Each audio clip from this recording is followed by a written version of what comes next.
Information చెప్తా ఉన్నాం. ఇక్కడ వైలేషన్స్ ఉన్నాయి. మేము ఒక ఫ్యూ మంత్స్ బ్యాక్ చెప్పాం, 6 months బ్యాక్ కూడా తెలియజేసాం. ఎవరు రెస్పాండ్ అవ్వలేదు అంటే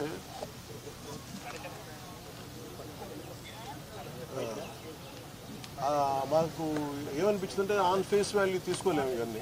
సో అందుకనే దీనికి కీలకమైన కారణాలు ఏంటి, the exact causes and investigation, the detail enquiry has been initiated to ascertain the reasons and fix responsibility. అంటే ఎవరైతే నాకు ఆఫ్ హ్యాండ్గా చెప్పారు ఇవన్నీ కూడా కమిటీకి నివేదిక ఇచ్చినప్పుడు ఖచ్చితంగా దాంట్లో పరిగణలో తీసుకుంటారు. ఎందుకంటే ఇది కూర్చోబెట్టి నేను ఇది పొలిటీషియన్స్ కానీ లేదంటే నా పదవి నాలాంటి అంటే దీనికి మేము పై స్థాయి నుంచి చూడగలం తప్ప దీన్ని లోతుపాతులు అర్థం చేసుకునే ఒక అధ్యయన బృందమే వాళ్ళు దీంట్లో ఎక్స్పర్టీస్ ఉన్న వాళ్ళే మాట్లాడాలి దీని గురించి.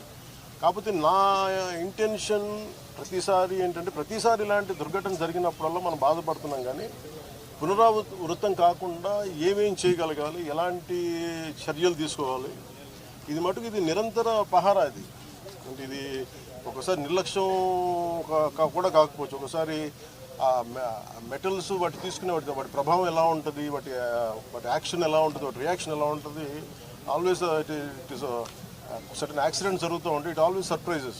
అంటే ఎంతమంది మేధావులు కూర్చున్నా కానీ శాస్త్రవేత్తలు కూర్చున్నా కానీ వాళ్ళు ఎప్పుడు అర్థం చేసుకోవడానికి ఒక కొత్తది సంఘటన జరుగుతూ ఉంటుంది. ఆ కోణంలో కూడా చూడాలి. ముఖ్యంగా కెమికల్ ఇండస్ట్రీస్ కానీ పరవాడలో కానీ ఇవి ఒకటికి యాజమాన్యాలు 1కి 10 సార్లు చూసుకోవాలి. అందుకని ఇలాంటి పునరావృతం కాకుండా ఉండాలని మనస్ఫూర్తిగా మేము అందరినీ కోరుకున్నాం. మరోమారు నేను మీకు మాటిస్తున్నాను, స్టీల్ ప్లాంట్ కార్మికులందరితో కూడా నేను ప్రత్యేకించి కూర్చుంటాను.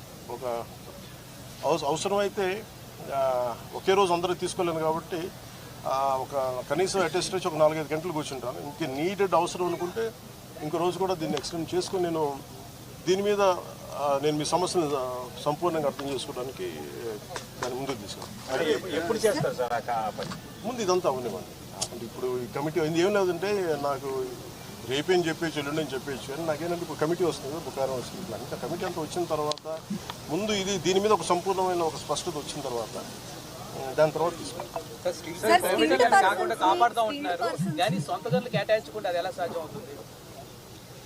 ఇప్పుడు మీరు ప్రశ్న ఎప్పుడు ఏం చేస్తున్నారంటే, నేను లాస్ట్ టైం కూడా ఇక్కడికే వచ్చాను. నేను ఎంటైర్ యూనియన్స్తో మాట్లాడాను. నేను ఆ రోజు అందరినీ చేతులు ఎత్తమని అడిగాను. ఒక్కళ్ళు చేతులు ఎత్తాలి. ఆ రోజు ఢిల్లీ తీసుకెళ్తాం రండి క్యాప్టివ్ మైన్స్ గురించి అంటే అందరూ కన్వీనియంట్గా ఆ రోజు ఒక్కళ్ళు చేతులు ఎత్తాలి.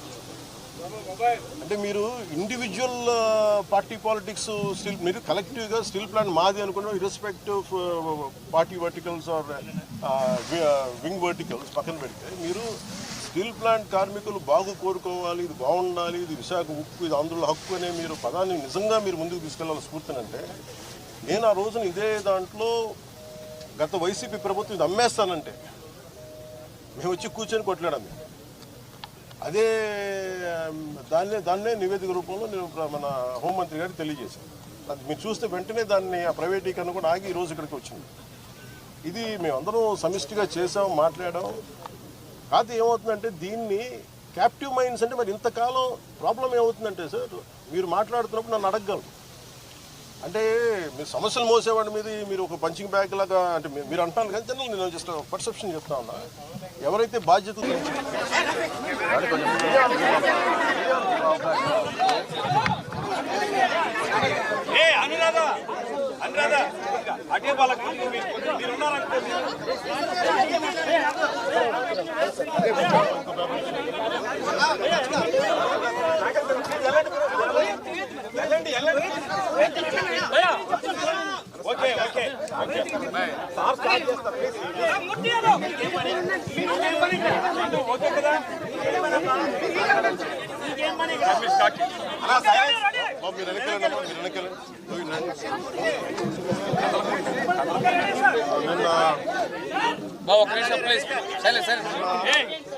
వరలక్ష్మి వెనకాలండి మీరు కట్టి వస్తుంది.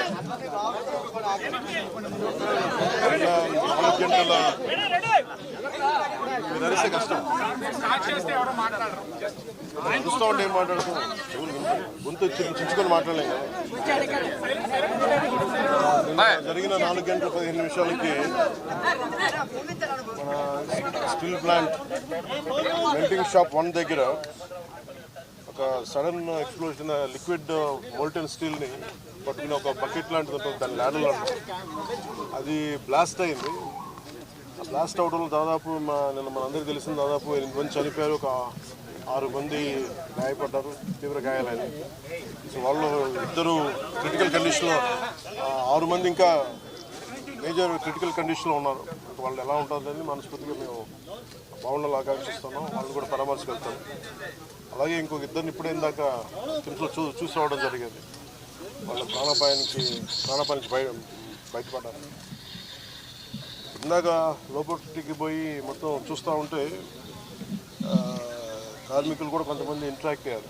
సో వాళ్ళతో కూడా మాట్లాడుతుంటే ఎలా జరిగింది ఏంటి అంటే, వాళ్ళు అంతకు ముందు రోజు కూడా ఇంకా పక్క దాంట్లో ఇలాంటిది ఏదో జరిగింది, కానీ నైట్ టైం ఎవరు లేకపోవడం వల్ల ఒక తెలియలేదని అన్నారు. ఇది బేసిక్ ఇది ఎంత సేఫ్టీ ప్రోటోకాల్స్ ఎంత జరిగినాయి, ఎంత మెయింటైన్ చేశారు సేఫ్టీ ప్రోటోకాల్స్. అలాగే మేజర్ కనిపించేది అప్గ్రేడేషన్ ఆఫ్ స్టీల్ ప్లాంట్స్ మేజర్గా చూస్తున్నాను.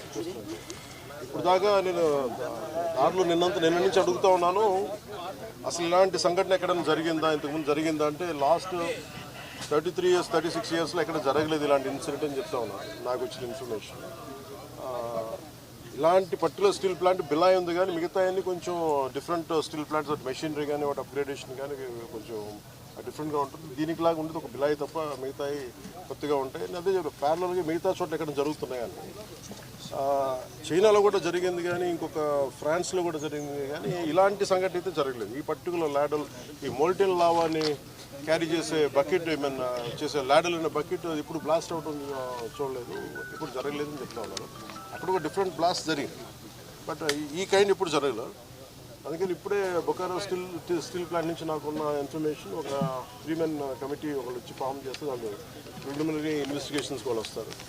ఏ నేపథ్యంలో జరిగినాయి, సేఫ్టీ ప్రోటోకాల్స్ ఎలా ఉన్నాయి, సేఫ్టీ ఆడిట్ ఎలా జరిగింది, ఇవన్నీ పరిగణలో తీసుకొని వాళ్ళు చేశారంటే ఇవన్నీ సీరియస్ ఇష్యూస్ కాబట్టి కూర్చోబెట్టి ఒక ప్రెస్ మీట్లో ఇది ఒక ఎమోషనల్గానో ఏదైనా కూర్చోబెట్టి సడన్గా ఒక మాట అనేకూడదు. అది మా అందరి మీద బాధ్యత ఉంది.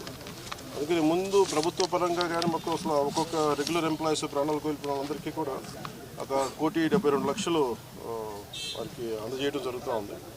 అలాగే కాంట్రాక్ట్ ఎంప్లాయీస్కి 45.75 లక్షలు, అలాగే వాళ్ళ ఎంటైటిల్డ్ టర్మినల్ బెనిఫిట్తో పాటు మరణించిన వారి కుటుంబానికి 5 లక్షలు ఎక్స్గ్రేషియా, మరణించిన వారి కుటుంబ సభ్యులకు ఒక్కొక్కరికి ఉద్యోగం, సివియర్గా ఇంజూర్ అయిన వారికి 10 లక్షలు, అలాగే ట్రీట్మెంట్లో అయ్యే ఖర్చు మొత్తం రాష్ట్రీయ ఇస్పాట్ నిగమ్ లిమిటెడ్ వారు భరిస్తారు. అలాగే స్టీల్ ప్లాంట్ ఉద్యోగుల పిల్లల చదువులు ఏ విధంగా అయితే కొనసాగుతున్నాయో అదేవిధంగా మరణించిన వారి పిల్లలకు కూడా అది వర్తిస్తుంది, వారి చదువు అలాగే కంటిన్యూ అవుతుంది. మరణించిన వారి notional date of superannuation that means retirement ఏ రోజు వరకు అయితే ఉంటుందో అప్పుడు దాకా వారి కుటుంబ సభ్యులు స్టీల్ ప్లాంట్ క్వార్టర్స్లోనే ఉండొచ్చు. అలాగే ఎవరైతే కుటుంబ సభ్యులు స్టీల్ ప్లాంట్ టౌన్షిప్ బయట ఉన్నారో వారు కూడా ఇఫ్ దే డిజైర్ అంటే వాళ్ళు కోరుకుంటే